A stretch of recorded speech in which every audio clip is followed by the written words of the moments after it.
Сәлеметсіздер ме, менің құрметті оқырмандарым. Бүгін сіздерге екі-ақ заттан тез әрі оңай дайын болатын сосиска в тестені үйрететін боламын.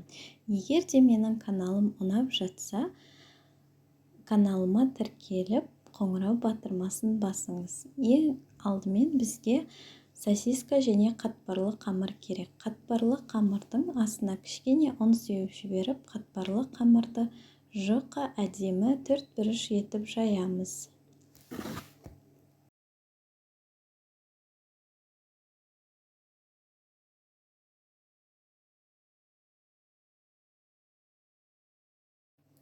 Жұқа әрі әдемі етіп жайып болғаннан кейін сосискамыз қанша бар, сонша бөлікке бөлеміз.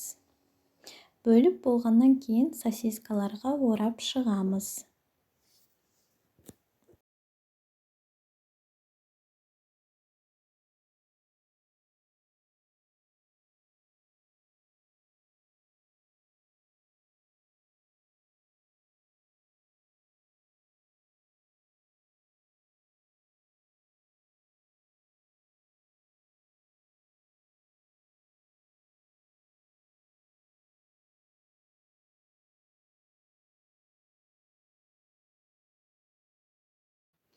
Әдемі етіп орап болғаннан кейін бетіне жұмыртқаның сарысын жағатын боламыз.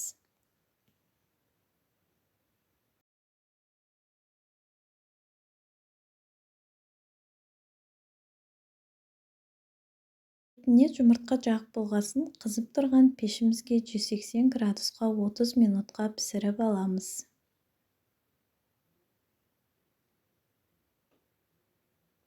Міне сосиска в тестеміз пісті.